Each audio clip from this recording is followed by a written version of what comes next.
여러분 반갑습니다. 오늘은 10월 27일 수요 예배 하나님 앞에 모였습니다. 우리가 또 생업과 학업 또 여러가지 일들로 바쁜 중에서도 모든 일수를 멈추고 하나님께 예배로 나오는 것은 우리 생활뿐만 아니라 경건 생활에 매우 이렇게 유익하고 하나님의 은혜를 받고 하나님의 축복을 받는 귀중한 시간이 될 것입니다. 예배 오신 우리 모든 성도님들 주님의 이름으로 환영하고 또 여러분 모두 축복합니다. 오늘 예배에 대한 간단한 안내를 먼저 드리고 시작을 하겠습니다. 오늘 설교의 제목은 하나님의 나라에 열매 맺는 백성이 되자, 이 주제로 마태복음 21장 33절에서 46절 말씀을 본문으로 해서 말씀을 강론하겠습니다. 예배 순서는 묵도 찬송, 성경 봉독, 설교, 축도하는 순서로 진행을 하겠습니다. 그러면 다 같이 묵상기도 하심으로 수요 예배 하나님 앞에 드리겠습니다. 거룩하신 하나님 아버지, 우리가 주님 앞에 예배로 나갑니다. 모든 염려와 걱정과 또 생업의 복잡한 모든 일들을 멈추고 하나님 앞에 내려놓고 또 진실된 마음, 경건된 마음, 또 뜻과 정성을 다하여 주님의 말씀을 듣고 하나님 앞에 경배할 때에 우리 모든 성도들에게 하나님의 크신 은혜와 축복이 함께하여 주시옵소서. 예수님의 이름으로 기도하옵나이다. 아멘. 찬송가 493장입니다. 493장. 하늘 가는 밝은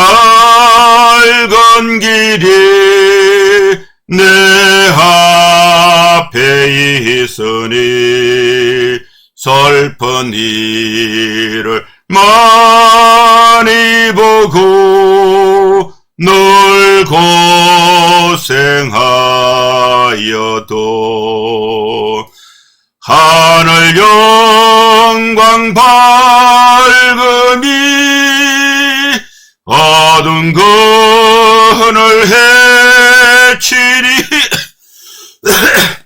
예수 공로 의지하여 항상 빛을 보도다. 내가 염려하는 일이 세상에 많은 중 속에 근심 밖에 걱정 늘 시험하여도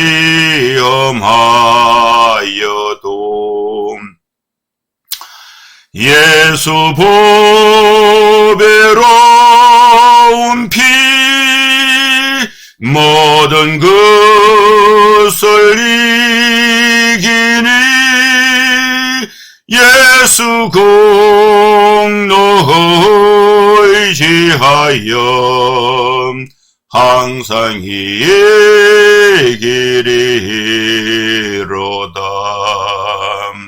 내가 천성 바라보고 가까이 왔으니 아버지의 영광 집에 나시고 싶도다. 나는 부족하여도 영접하실 터이니 영광 나라 계신 임금 우리 구주 예수라. 아멘. 성경 봉독합니다. 마태복음 21장 33절에서 46절 말씀입니다. 다른 한 비유를 들으라. 한 집 주인이 포도원을 만들어 산울타리로 두르고 거기에 접자는 틀을 만들고 망대를 짓고 농부들에게 세를 주고 타국에 갔더니 열매 거둘 때가 가까우며 그 열매를 받으려고 자기 종들을 농부들에게 보내니 농부들이 종들을 잡아 하나는 심히 때리고 하나는 죽이고 하나는 돌로 쳤거늘 다시 다른 종들을 처음보다 많이 보내니 그들에게도 그렇게 하는지라. 후에 자기 아들을 보내니 이르되 그들이 내 아들은 존대하리라 하였더니 농부들이 그 아들을 보고 서로 말하되 이는 상속자니 자 죽이고 그의 유산을 차지하자 하고 이에 잡아 포도원 밖에 내쫓아 죽였느니라. 그러면 포도원 주인이 올 때에 그 농부들을 어떻게 하겠느냐. 그들이 말하되 그 악한 자들을 진멸하고 포도원은 제때에 열매를 바칠 만한 다른 농부들에게 새로 줄지니이다. 예수께서 이르시되 너희가 성경에 건축자들이 버린 돌이 모퉁이의 머릿돌이 되었나니 이것은 주로 말미암아 된 것이요 우리 눈에 기이하도다 함을 읽어본 일이 없느냐.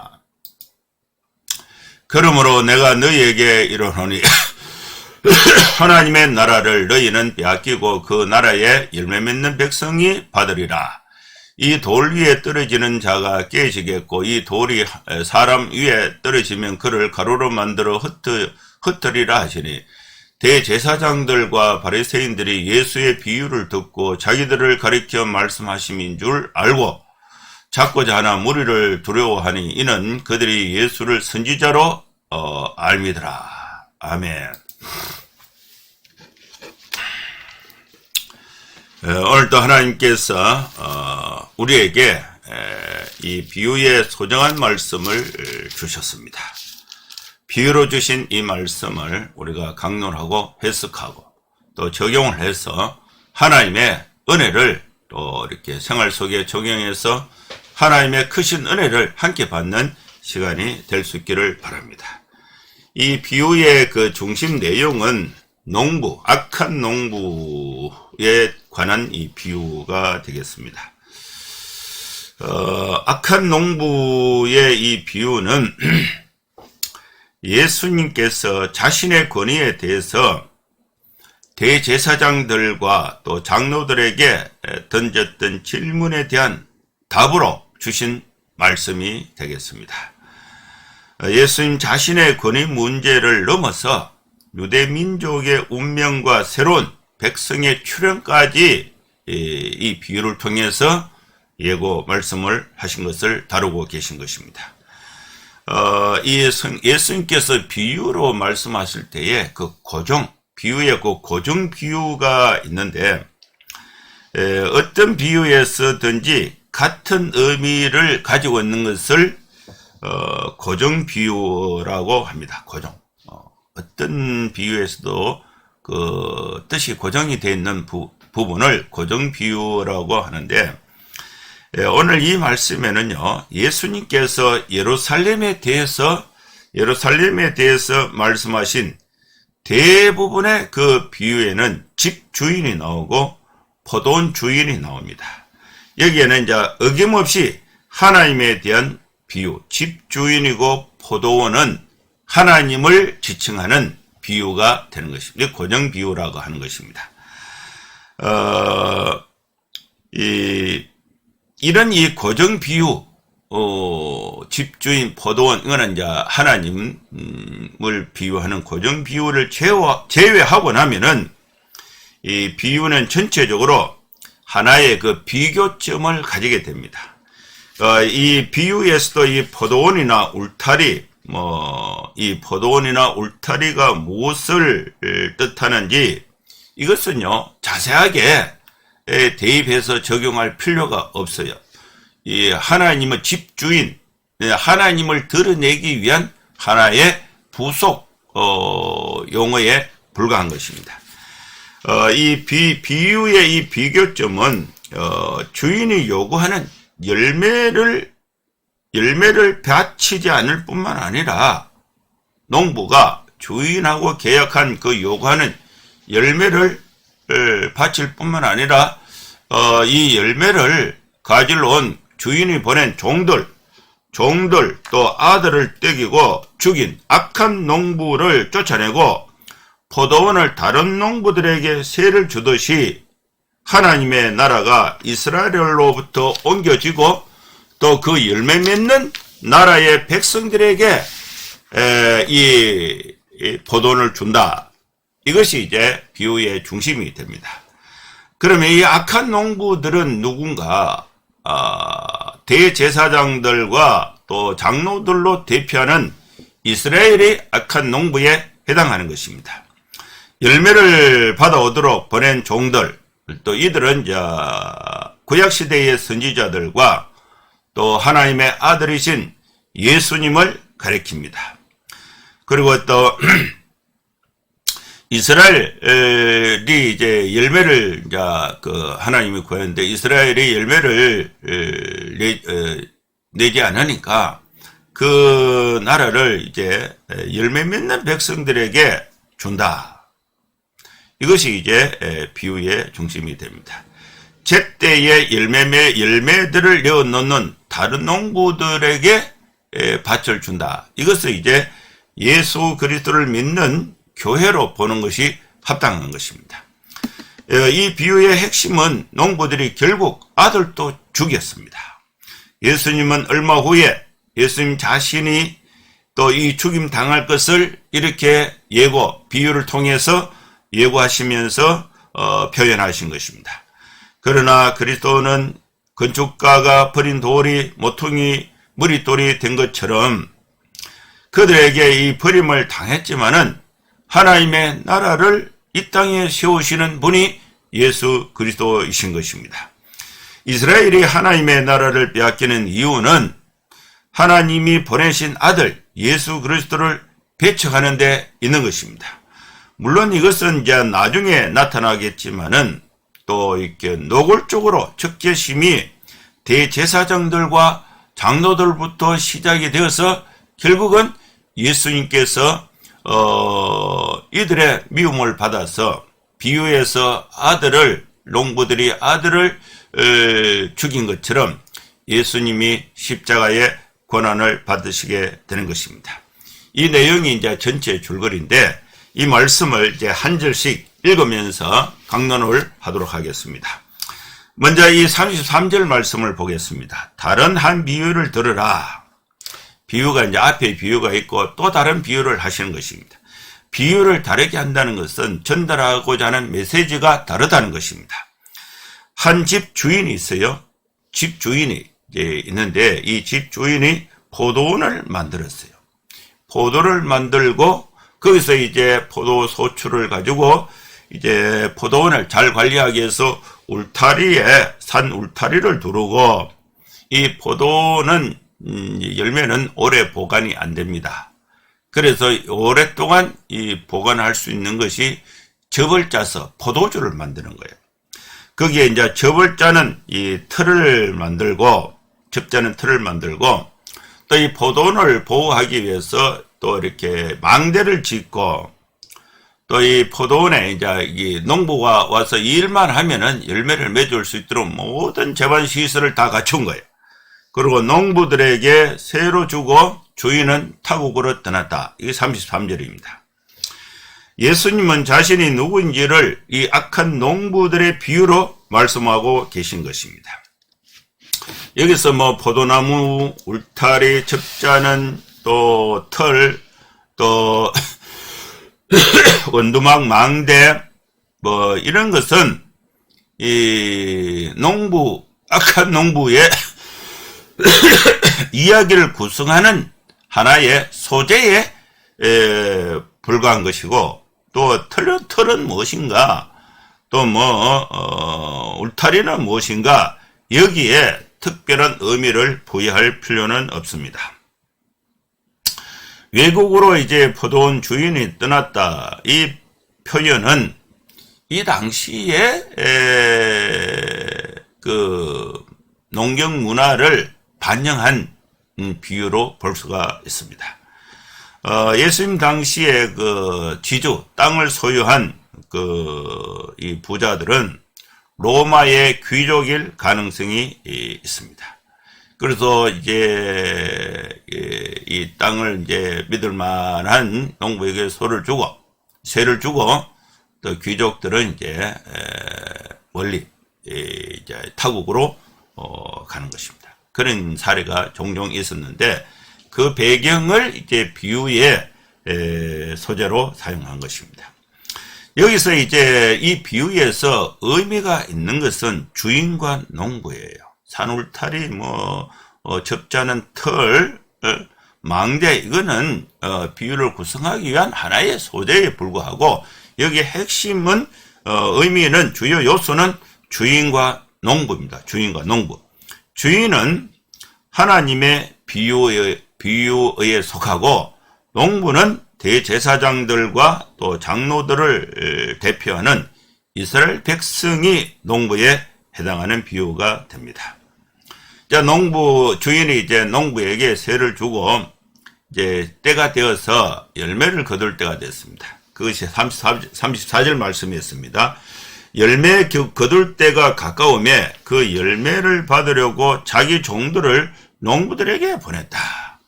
주인은 이 당시에 그 관례적으로, 문화적으로 보면은, 이 땅 주인이, 포도원 주인이 세를 주고 갔을 때에 농부가 거기 농사를 지으면은 주인이 세를 얼마만큼 가져가는가? 절반 정도 가져갑니다. 절반. 많이 가져가죠. 절반 정도 가져가고, 또 조금 후할 때는 3분의 1 정도 가져갑니다. 5할, 3할 정도 이렇게 가는 것이 당시의 관례였습니다. 이건 굉장히 그 세로 하면은 큰 세가 되죠. 비중이 큰 것입니다.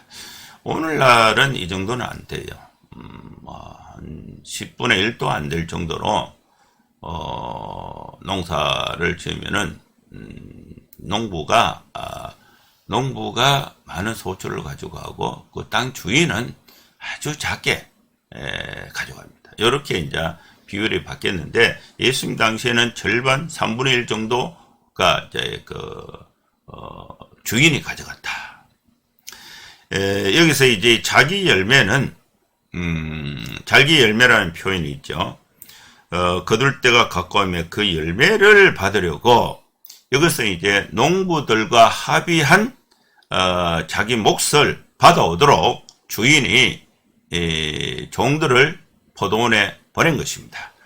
이 종들은 하나님이 이스라엘에게 보내신 선지자들에 대한 비유어가 이 종이 됩니다. 선지자들을 보내신 이유는 하나님께서 이스라엘 백성이 하나님의 명령과 뜻대로 살게 하시기를 위해서 선지자들을 보냈습니다. 그렇다면 여기서 이제 열매라는 것은 하나님이 요구하시는 삶 또는 하나님의 뜻을 따르는 그런 백성이 될 것을 요구하고 계신 것입니다. 그럼 이제 실제로 그렇게 이제 열매를 구하러 이제 종을 이제 보냈는데 이 농부들이 합의한 계획한 대로 농부가 열심히 일을 해서 주인의 몫을 돌려준 것이 아니고 자기들이 다 차지해 버렸다는 것입니다. 그 말씀이 35절과 36절에 있습니다. 농부들이 종들을 잡아 하나는 심히 때리고 하나는 죽이고 하나는 돌로 쳤다. 다른 종들을 또 보내니까 전보다 많이 이제 주인이 보내니까 그들에게도 그렇게 했다. 네 번 나오는데 37절에는 후에 자기 아들을 보냈는데 그들이 내 아들은 존대하리라 이렇게 기도했는데 아들도 죽였다. 하나는 심히 때리고 하나는 죽이고 하나는 돌로 치고 또 다른 종들을 처음보다 주인이 더 많이 보내니까 그들도 때리고 죽이고 돌로 쳤다. 그래서 이제 마지막에는 주인이 아들을 보냈는데 아들도 죽였다. 이것이 이제 예수님께서 전달하고자 하는 비유의 메시지가 된 것입니다. 자, 이것은 이제 실화를 바탕으로 했는지 이것은 뭐 알 방법이 없습니다. 그러나 이것은 이제 충분히 있을 만한 일입니다. 붙잡아서 때리고 죽이고 돌로 쳤다는 이 표현은 예수님은 이스라엘 백성들이 선지자들에게 했던 이 대표적인 행동을 비유 속의 얘기로 표현하신 말씀인 것입니다. 이스라엘을 부르신 하나님의 은총은 오랫동안 이어져 왔습니다. 주인의 아들은 예수님에 대한 비유가 주인의 아들이 됩니다. 예수님은 자신이 하나님의 아들이심을 이렇게 표현하신 것입니다. 믿는 사람들에게는 이 비유도 예수님의 정체를 밝혀주는 역할을 하고 있지만은 믿지 않는 자들에게는 혼동을 일으키는 요소가 됩니다. 아들은 포도원 주인이 택한 최후의 수단이었습니다. 이 농부들이 아들을 알아봤어요. 38절에서 39절. 아들을 알아보지 못했을 때는 죽이지 않았는데 아들을 알아보고는 이제 죽이게 된 것입니다. 농부들이 그 아들을 보고 서로 명하여 말하되 이는 상속자니 자 죽이고 그의 유산을 차지하자 하고 이에 잡아 포도원 밖에 내쫓아 주겠다. 예수님이 비유의 말씀이에요.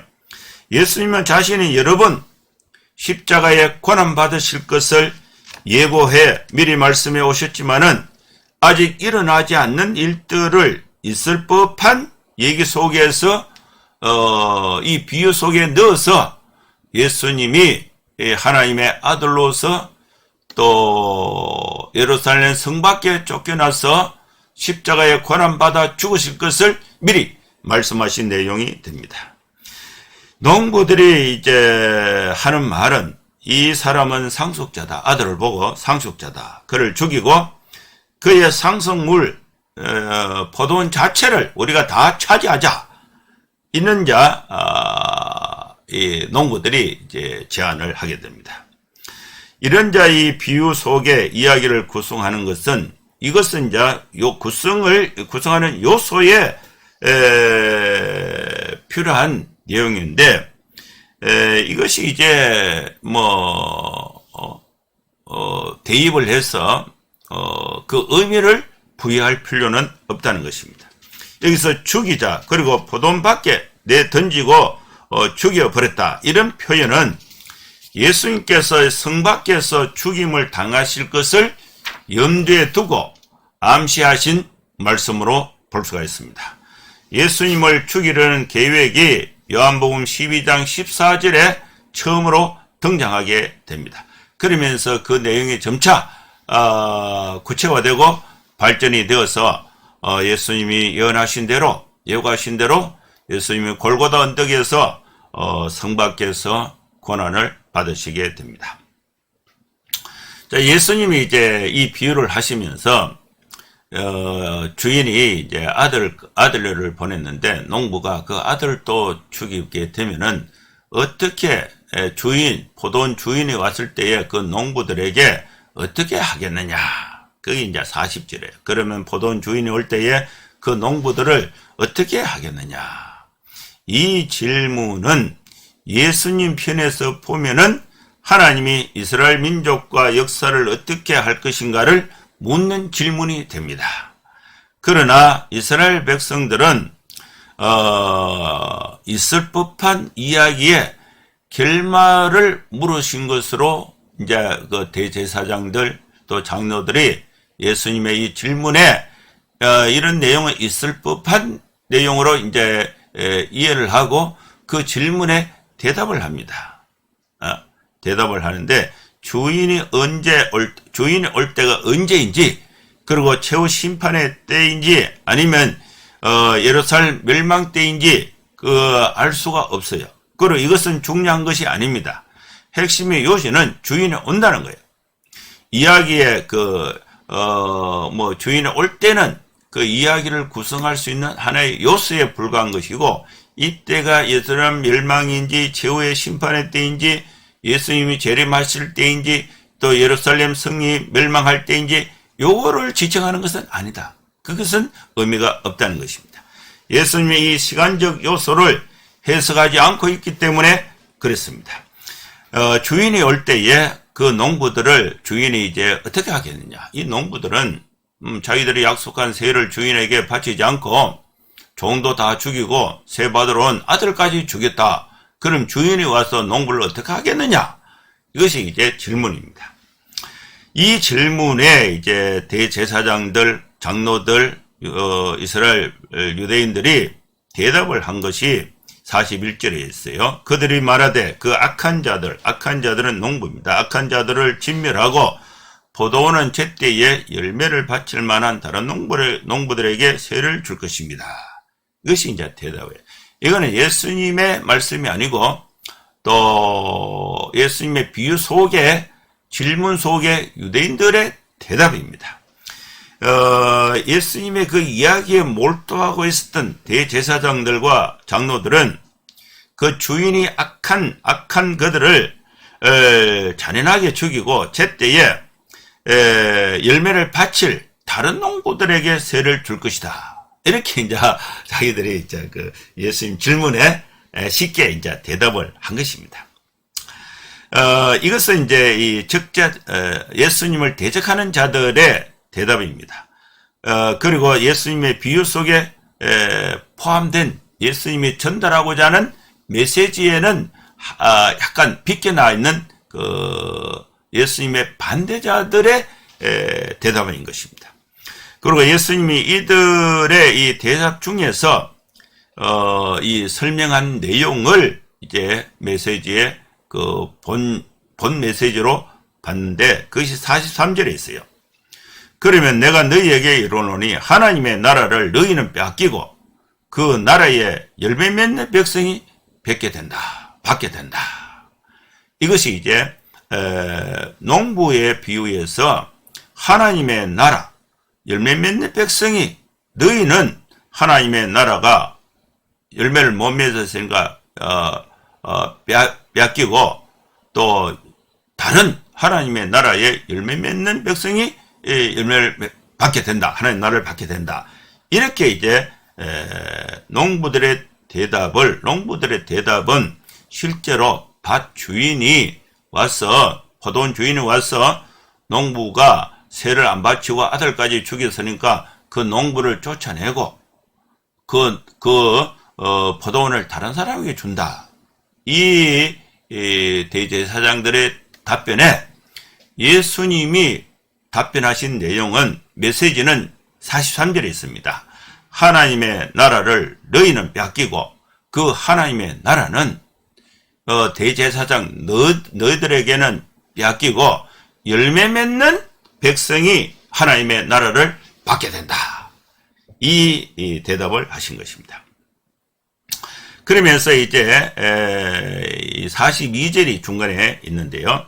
예수께서 이르시되 너희가 성경의 건축자들이 버린 돌이 모퉁이의 머릿돌이 되었나니 이것은 주로 말미암아 된 것이요 우리 눈에 기이하도다 함을 읽어본 일이 없느냐. 이 말씀은 예수님께서 시편 118편 22절에서 23절 말씀을 인용해서 이 비유의 결론을 내리고 있습니다. 이 인용구는 다윗이 자기 개인 또는 이스라엘 민족이 사람들에게 핍박을 당하지만은 하나님께서 세워주셨다는 것을 노래한 것입니다. 예수님은 유대 지도부와 이스라엘 민족 전체에게 버림을 받고 죽임을 당할 그러나 하나님의 나라의 왕이 되고 또 교회의 반석이 되실 것을 자신을 위해서 시편의 말씀을 인용해서 예언한 말씀이 되는 것입니다. 바위나 큰 돌로 만들어진 집에서 이 모퉁이의 이 머릿돌은 가장 반듯하고 가로 세로 높이를 결정하는 그 기초석이 되는 것입니다. 이쪽 측면을 연결해서 집을 만들 수 있는 기초석이 머릿돌이 되는 것입니다. 예수님께서 이제 그 돌에 대해서 이제 모퉁이 돌에 대해서 설명하시면서 44절의 말씀을 연결하고 있습니다. 이 돌 위에 떨어지는 자는 깨지겠고 이 돌이 사람 위에 떨어지면 그를 가루로 만들어 흩으리라 하시니 예수님은 자기 자신을 견고한 바위에 비유하심으로써 이 비유를 결론을 이제 맺고 계시는데, 유대 지도부가 아니라 누구라도 예수님을 반대하고 거부하는 것은 결국 그들은 실패로 끝난다. 이것을 이제 반복해서 강조하면서 말씀하고 있는 것입니다. 45절에서 46절 말씀을 보겠습니다. 대제사장들과 바리새인들이 예수의 비유를 듣고, 이제 여기까지 이제 설명하니까 이제 대제사장들이 비유의 뜻이 무엇인지 깨닫게 된 거예요. 알게 된 거예요. 어떻게 알게 됐냐? 자기들을 가리켜 말씀하신 줄을 알고, 그 비유 속에 악한 농부 주인이 이제 세를 주고, 농부에게 세를 주고, 이제 때가 되어서 세를 받기 위해서 종들을 보냈는데 종들을 다 죽이고, 나중에 아들 보냈는데 아들을 죽이고 포도원을 차지해버렸다. 그럼 주인이 나중에 와서 농부에게 어떻게 하겠느냐? 그러니까 대제사장과 또 장로들이 그 주인을 쫓아내고 그 포도원을 다른 사람에게 줍니다. 이렇게 이제 대답을 했는데, 그 대답에 예수님의 답변은 내가 너희에게 이르노니 하나님의 나라를 지금 누가 차지하고 있냐? 대제사장 또 장로들이, 바리새인들이 그걸 차지하고 있는데, 하나님의 나라를 대제사장 장로들 너희들에게 빼앗아서 또 그 하나님의 나라에 열매 맺는 백성들에게 그 하나님의 나라를 준다.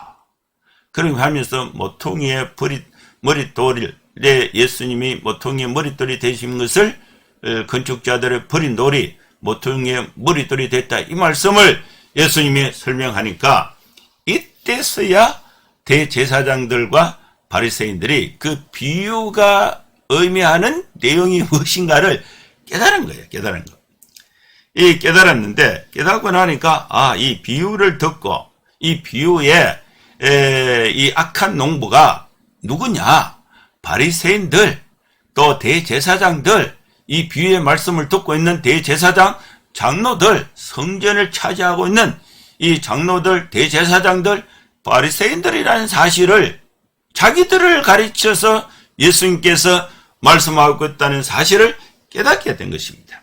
그래서 이제 이 바리새인들, 대제사장들이 이제 화가 나서 예수님을 잡아서 죽이려고 이제 구체적으로 행동을 하려고 했는데, 그 비유를 자기들만 듣는 게 아니고 성전에 많은 무리들이 듣고 있는데, 많은 무리들은요 예수님의 비유의 말씀을 너무나 잘 이렇게 하시니까, 그 내용이 설득력 있고 또 이렇게 말씀을 잘 하시니까, 이 백성들은, 무리들은 예수님을 하나님이 보내신 선지자로 알고 있는 거예요. 근데 백성들은 선지자로 예수님 알고 있고, 또 대제사장들은 눈치가 있어서 예수님이 이제 악한 농부가 대제사장들 또 장로들이라는 사실을, 이제 자기들을 지칭해서 말씀하고 있다는 사실을 알고는 예수님을 잡으려고 했는데, 무리들이 예수님을 선지자로 알고 있으니까 무리들이 겁이 나서 예수님을 잡지 못한 것입니다. 그게 46절에 있습니다. 잡고자 하나 무리를 무서워하니 이는 그들이 예수를 선지자로 알며더라. 비유의 말씀을 다 들은 후에 이 비유가 대제사장들 또 장로들, 이 장로들이 악한 농부다는 사실을 이제 알게 된 것입니다. 예수를 붙들려고 잡으려고 했지만은 무리들이 예수를 선지자로 알고 있어서 무리들이 무서워서 예수를 잡지 못했습니다. 이 말씀이 악한 농부의 비유의 말씀이 됩니다. 이 말씀의 중심을 우리가 적용을 한다면은, 우리는 열매 맺는 농부의 삶을 살아서 주인이 또 종을 보내고 또 세를 구할 때에 그 열매를 주인에게 바쳐서 하나님의 나라에 열매 맺는 백성이 되자. 이 말씀이 오늘 우리에게 주신 말씀의 적용점이 되겠습니다. 하나님은 포도원을 농부들에게 새로 주셨습니다. 우리는 농부로서 하나님이 주신 이 포도원에서 열매를 맺는 농사의 일을 해야 하는 것입니다. 언젠가 될지 알 수가 없지만은 하나님은 때가 되면은 우리 농부인 우리들에게 세를 받으러 오신다. 열매를 맺지 않으면은 포도원이 뺏기게 됩니다. 열매를 맺어서 그 열매를 내가 다 먹어버리면 안 되고 하나님께 드려야 하는 것입니다. 열매를 맺는 자에게 하나님께서 포도원을 새로 주신 것입니다. 오늘 우리는 하나님의 나라의 백성으로서 우리 생활 속에서 열매 맺는 삶이 무엇보다도 중요한 것입니다. 우리가 이 열매는 두 가지 열매가 있습니다. 첫째는 우리 자신이 예수님의 성품을 닮아서 믿음과 생활과 인격과 행위와 삶에 있어서 내 자신이 예수님의 성품을 닮아서 좋은 사람으로 열매가 되는 것입니다. 두 번째 열매는 내 삶을 통해서 예수님께서 나를 구원하신 구원의 복음을 통해서 우리가 하나님의 자녀가 되는 열매가 됐는데, 아직까지 하나님을 모르고 있는 자들에게 우리가 복음을 전해서 그들로 하여금 예수를 믿게 하고 그들로 하여금 하나님의 자녀가 되게 하는 이 전도의 열매, 생명번식 전도의 열매를 많이 맺는 것이 하나님의 나라의 농부로서 착한 일이 되는 것입니다. 여러분, 우리는 이 땅에 살면서 하나님이 주신 삶의 기회, 건강과 또 가정과 또 직장과 또 물질과 모든 환경의 축복을 가지고 또 하나님을 모르는 자들에게 복음을 전해서 그들로 하여금 하나님을 믿게 하고 구원받게 하고 하나님의 나라의 백성이 되게 하고, 그것이 바로 열매가 되는 것입니다. 여러분, 사랑하는 성도 여러분, 우리는 하나님 주신 우리 삶의 모든 기회 속에서 생명번식 전도의 열매를 주렁주렁 맺어서 하나님의 나라에 열매 맺는 백성이 될 수 있기를 주의 이름으로 축원합니다. 기도하겠습니다. 거룩하신 하나님 아버지, 오늘 우리에게 소중한 말씀을 주셨습니다. 하나님 아버지, 우리가 이 땅에 사는 동안에 하나님의 은혜와 축복을 받아서 하나님의 사랑을 실천하면서 내 자신이 좋은 또 생명의 열매가 되고, 또 복음을 알지 못하고 믿지 않는 다른 사람들에게 생명의 복음을 전해서 그들로 하여금 하나님의 자녀가 되고 또 하나님의 열매가 되게 하는 하나님의 나라의 열매 맺는 백성으로서 충실하게 살아갈 수 있도록 하나님 은혜를 더하여 주시고, 또 열매 맺는 백성으로 살아가는데 하나님께서 우리 성도들에게 축복해 주셔서 몸이 늘 건강하고 마음이 건강하고 또 육체적으로 또 영적으로 건강하고 생업에도 하나님이 축복해 주셔서 몸으로 또 물질로 충분히 봉사하고 나누고 하나님의 사랑을 실천할 수 있도록 하나님의 축복이 우리 성도들 가운데 함께하여 주시옵소서. 예수님의 이름으로 기도하옵나이다. 아멘. 축도하겠습니다.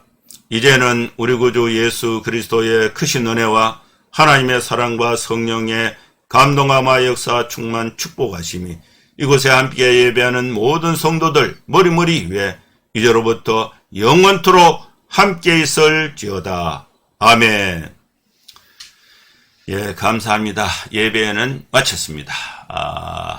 또 한 3일 동안 여러분 건강하게 잘 생활하시고 주일에 다 교회에서 뵙도록 하겠습니다. 감사합니다.